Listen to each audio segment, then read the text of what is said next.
This video discusses psilocybin, as found in magic mushrooms. This is not a recommendation. Rather an account of a legal and overseen experience.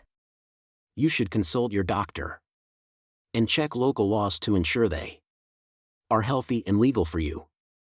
This account with visuals simply documents fictional stories of what people experience when treated. Now, I can't always afford to go to a place that's a beautiful spot overlooking the ocean and beautiful resort town. Sometimes I have to take the medicine in more of a traditional home setting. I found the perfect place to do this with a small house that has a big apartment complex across the street from it, and a small courtyard with a garden that has several trees. This is where some of my favorite journeys have taken place. Basically, it is taking your day-to-day reality and opening it up to an entirely new perspective.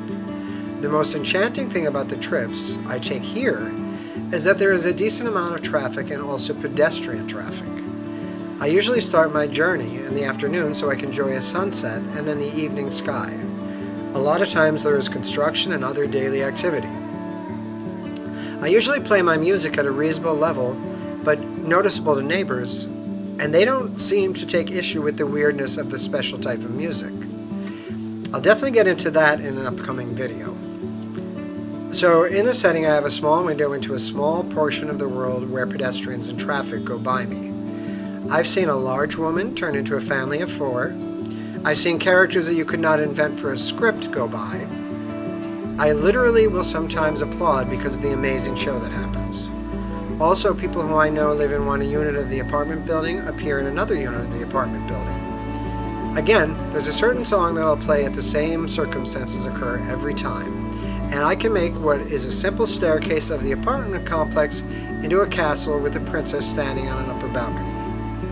On one occasion, my brain completely flips things up, and these 2 kids, teenagers, that I often see on a fairly regular basis suddenly appear on the roof of the apartment complex.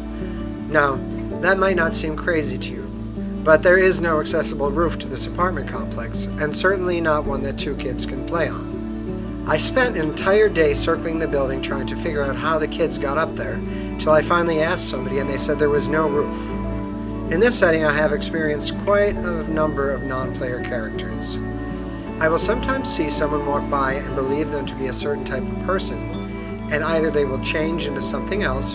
For example, a shirtless man wearing a backpack will turn into a homeless man, or a guy walking down the street smoking a cigarette will appear to see that I saw him, and then he'll move very quickly and dissolve.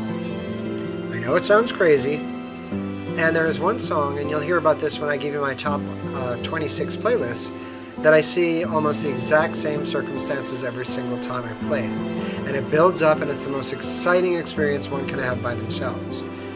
So far, since I've been doing these personal ceremonies, I've been able to experience every type of sky that is possible. Cloudy, partly cloudy, full moon, and this gets really tricky, but oftentimes you'll hear people talk about when there's going to be a full moon, and it seems like every time I do one of these ceremonies, there's a full moon. So naturally, I checked the Google machine, and sure enough, there actually was a full moon schedule.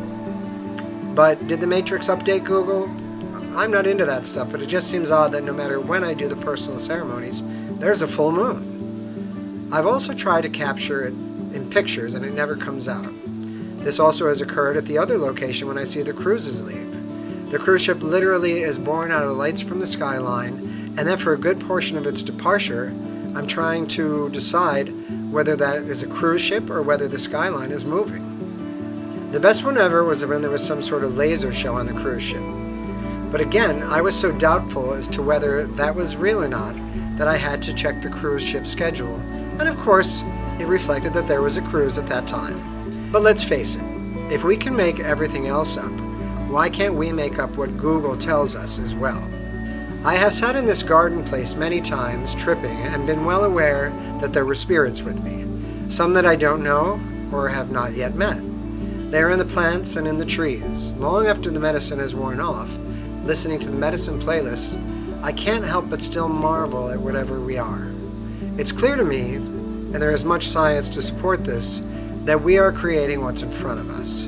Whether we look at quantum theory and quantum entanglement, where we are sharing this experience and collaborating, and then to take it even further, things exist only if we are observing them, and the second we turn our back, they're no longer there. The other scientific theory that seems to work well with this medicine is that of Donald Hoffman. Donald Hoffman essentially believes that we see our day-to-day lives through a headset that limits things to what we have evolved to accept collectively. I like this theory because I believe I've seen it, and it also allows for consciousness or souls to exist rather than a concept that there is some teenager playing a video game and we are the characters somewhere. I'll put a link to an interview with Donald Hoffman to give you an idea of what this is like. The bottom line is I have figured out absolutely nothing out yet, but I have seen so much more than we are allowed to see in our day-to-day lives, which makes me believe that absolutely everything is possible. In my next video, I'm going to give you 26 suggested songs to use if you should participate in this medicine.